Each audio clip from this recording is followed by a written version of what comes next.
All right, with this piece, allegretto, so I was going to go bum, bum, bum, bum, something about like that. Marked at a mezzo forte, so it's not that big tone like the grandioso on the other piece, but it still has some meat to it. Yeah. On these 16th notes, make sure you don't rush these. If you can get a metronome, like on your phone, they have apps for this. If you can get a metronome and play like just this measure, this measure, this measure, play the 16th note measures with a metronome, that'll help you make sure you don't rush or slow down on those. Here, I take a breath at the end of this line. Take a breath at the end of this line so you have that 4-bar phrase going again. And then you hit here on these last 2 lines and the phrases get a little wonky.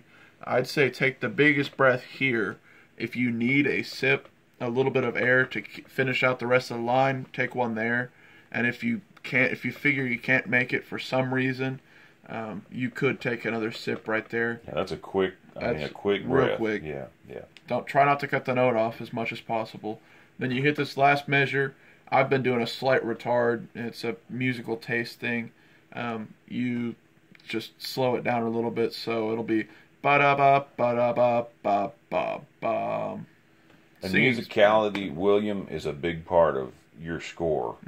The difference that you can make, even as a 7th player, between you and even what some 9th graders are going to do, which they'll come in and play this straight through and not add any kind of a dynamic or even that retard on the very last measure that Jeremiah talked about.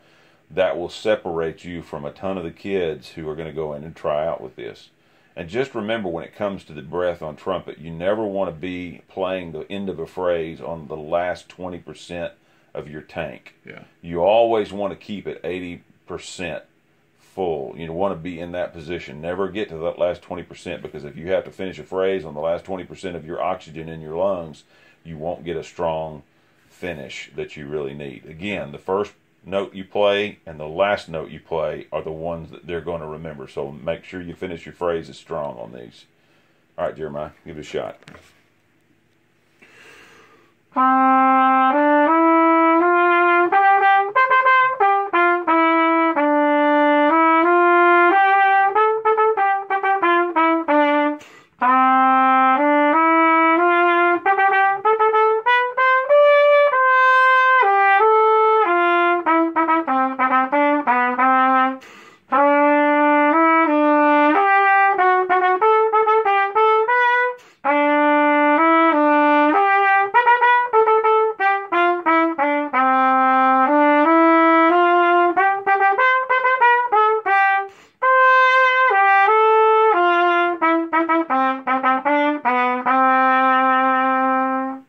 One more thing, William, we forgot to mention, with the key having 2 sharps, chances are on a piece like this, they're probably going to pick a measure much like in here, where you've got this C sharp that's 1, 2, and 3, and you've got this D that's 1 and 3, obviously.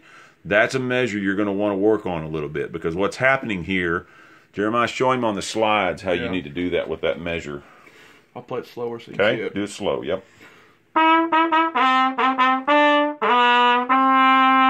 Now, if you notice, when he went down to that 1, 2, and 3 on that C sharp, he's trying to throw all slides. Now, that's difficult. That's not something maybe as a 7th grader right now you've got under your chops. But if you can throw that 3rd slide a little bit, the tendency will be that C sharp is a sharp note.